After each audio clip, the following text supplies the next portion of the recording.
kaway ng pag-asa'y dumating. Si Val Santos matubang, may puso sa gawain. Sa mata ng dukha, siya'y iwanan. Sa pusong sugatan, siya ang pagyakay. Di alintana ang hirap o pagod, basta't may matulungan sa bawat hamon. Puso niya'y alay sa madla, pagkain at tahanan, handog ng pag-asa. Sa landas ng kawalan, siyang daan, gabing madilim, siyang buwan. Ang Val Santos matubang, bayaning totoo sa puso ng tao, ikaw ang ilaw ko. Ay mga kalingap, mga kaibigan, kay Kristo tayo. Kristo po, kasi bago tayo magpuntang Davao, mga kalingap, ito po ang kanilang bahay po, ipatayos natin ito. Kasi meron niyang budget na 10,000 pesos.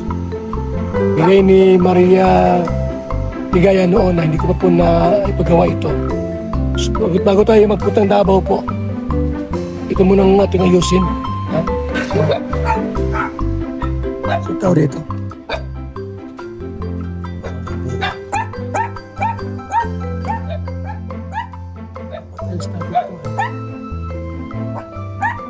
Pinturan natin to. Wala pa naman silang bahay na malipatan. Nag-start yung kanila pong bahay doon sa Daet, Bahay ni Krista. So ito muna pong ating pong gawin muna ito. Bahay ni Krista. So papatiles natin yan. Ipinturahan po natin. So tao dito. Tao dito mga kaibigan. Wala. Kasi yung tatay nila nasa trabaho, no? Yung ating pong karpintero po, official karpintero ng Kalingap, Ate Jonel at Ronron. Then yung ating pong mga labor, John TD, Acid at Kalingap GR. So walang tao dito ngayon. Close. Close po. Close po. Pero ito po yung ating target.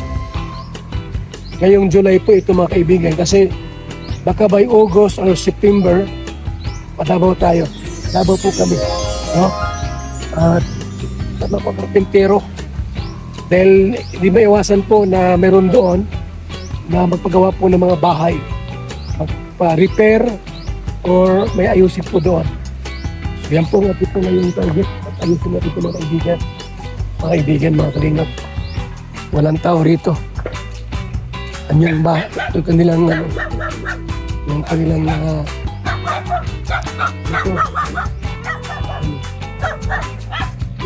tricycle. Wala si Krista. Wala si Krista. At walang tao. Walang tao po.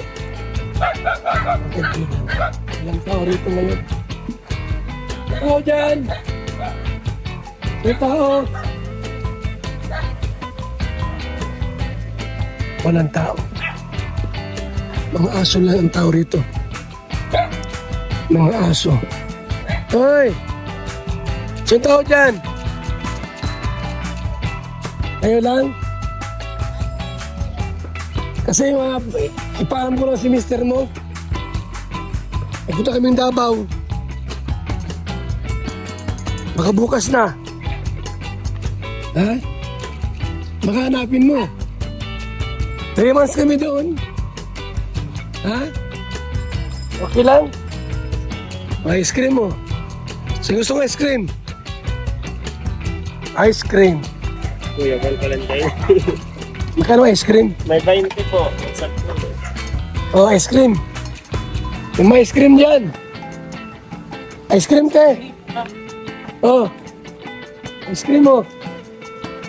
May 20, may 10 daw. Nandiyan kasi. Dito, magkano to? 20 po. Ayan. Ice cream muna tayo. Pinimira ko Yung palamig-lamig po. Hoy! Ipaalam mo raw itong asawa niya na isama sa Davao. Kay Tay Junel. September. Hey! Hoy! Muna, bukas ka mo. Bukas ka mo. Tapos natin na bukas. Amaji. Sa'yo na, Amaji.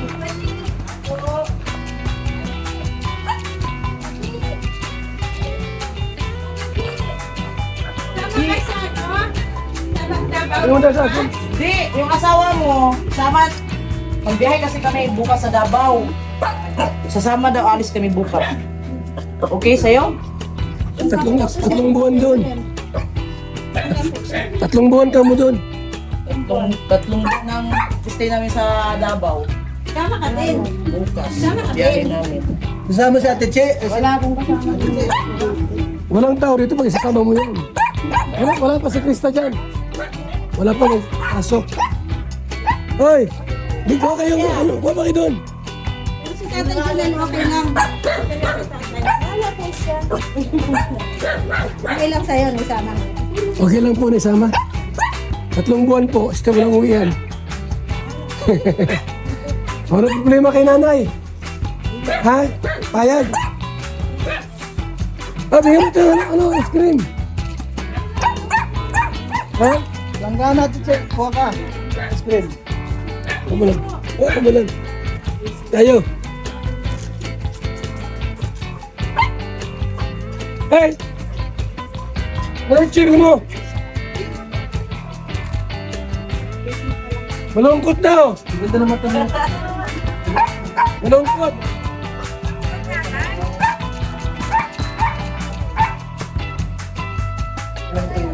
Ano lang masikiman? Hindi. Amadi. Huwag na po. Dali na. Bigay ni Kuya yan. Hoy. Ah.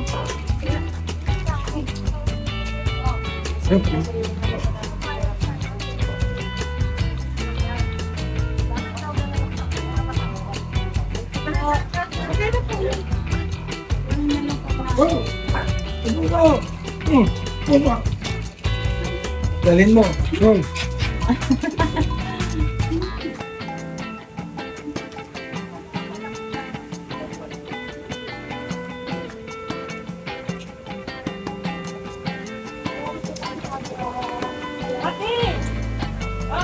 Ay, sige na po. Pwede Kuya Bal yan. Kaya magpapawad mo sa akin. Ako na kanya. O, bigay mo na lang sa anak mo. Ako lang ba si Kuya? Oh. Swerte ni Kuya Bal. Bawal daw kay Madinchi. Sa akin na lang.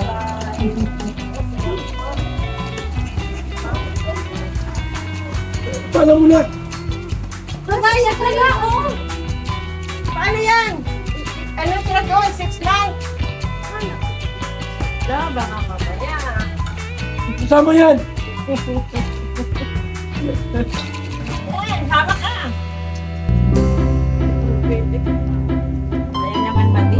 Wala, kasi maano sa mga anak ko na Israel na baga. Ngayon lang yan. Ito ang bahay. Ipapatayas natin to. Patayas natin. Huwag kami nag-umalis sa Davao. Trabaho, Madi, no?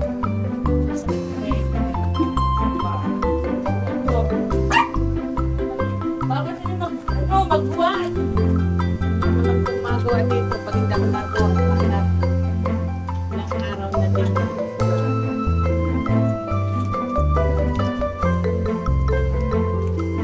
Umukunin to. Brian.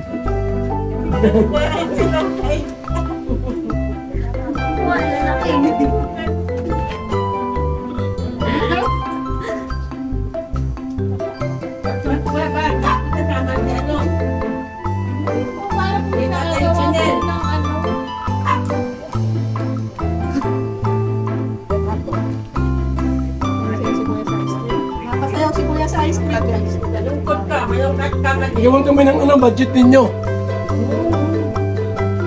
Bago umalis, 10K.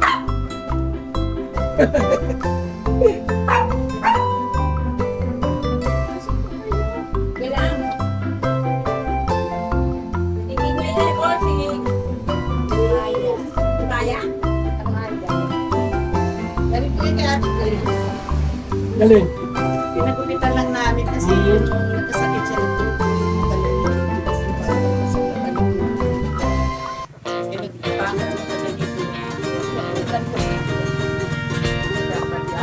Kaya yun yung pinakakalaki ni Kuya Pal. Pagaling ko sa dati.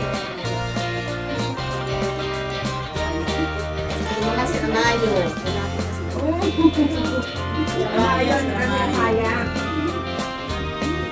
Sila lang dito sa loob kasi bawal sila. Ano pili? Ano?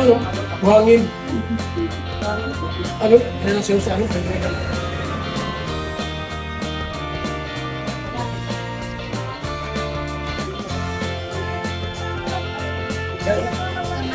Ano dyan?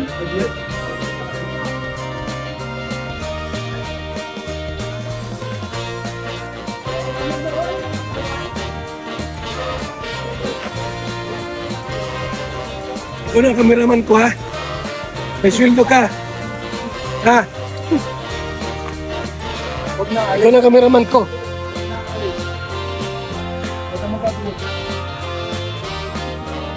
Ay, magkano to? Meron muna. Ano? Na, wala na pino kuya. Tapos kakain kayo ito. Ito ang pino.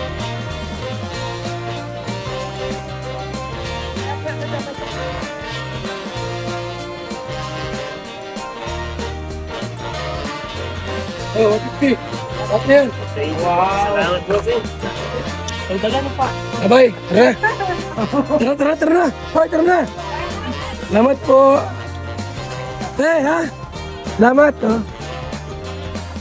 Thank you. Bye-bye. Mabuhay. God bless sa ating lahat. Katalina. Bilang isang karpintero, araw-araw napapagod, BSM Kalingap Kape ang panghagod. Sarap. BSM Kalingap Kape, ang kaping may puso. Dito na kayo mga kaibigan, mga Kalingap. At sigurado, gaganda at sasarap ang tulog at ang gising ninyo. BSM Kalingap Kape, napakasarap, nagpapagaling sa mga taong may sakit. Hirap ako magbuntis, pero dahil sa BSM Kalingap Kape, ngayon nabubuntis na ako. Kami mga OFW, laging pagod sa trabaho. Pero dahil sa BSM Kalingap Kape, meron kaming energy. Ayan mga kalingap, mag-BSM kape na kayo. Alam niyo mga kalingap, bilang isang OFW dito sa Hong Kong, bilang driver, lagi akong umiinom ng kape bago pumasok ng trabaho. Parating gising at laging alerto, lalo-lalo na pag ikaw ay nagdadrive. Kaya mag-BSM kape na kayo mga kalingap. Dahil sa BSM kape mga kalingap, ang inyong diwa ay laging buhay. BSM Kalingap Kape, ang kape na may puso. BSM Kalingap Kape, ang paboritong kape naming mga OFW dito sa Macau. BSM Kape, ang kapeng may puso. Mga Kalingap, ito po yung BSM Kalingap Kape, ang kapeng may puso. I-try nyo po, talagang ang sarap. Bay Abal po, shout out mga Kalingap. BSM Kalingap Kape, ang kapeng may puso.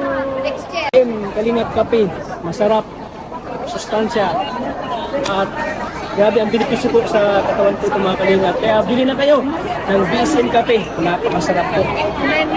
So, BSM Kalingap Kape, masarap and masustansya at maganda to sa katawan, no? Pampalusog. At ito yung kape ninyo tuwing umaga, maganda to sa kalusugan natin. Mga Kalingap, may gusto lang po akong introduce sa inyo. BSM Kalingap Kape.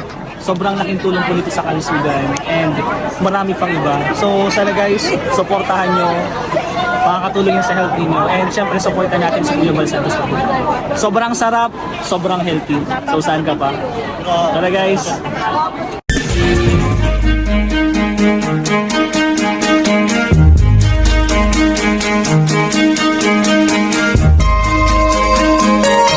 Ito ang palatuntunang tunay na lingkod bayan. Ang programang tututo sa kapakanan ng mga mamamayang kapos sa kapalaran. Si Kuya Val Santos Matubang, ang inyong katuwang. Si Kuya Val, kasangga sa kahirapan, kaagapay sa kalusugan, kakampi ng mga inaapi. Magbibigay pag-asa sa mga taong nawawala na ng pag-asa sa buhay, sa mga batang biktima ng kahirapan, sa mga matatandang napapabayaan. Si Kuya Val, ang inyong sandigan. Val Santos Matubang, sa palatuntunang lingap sa mahihirap.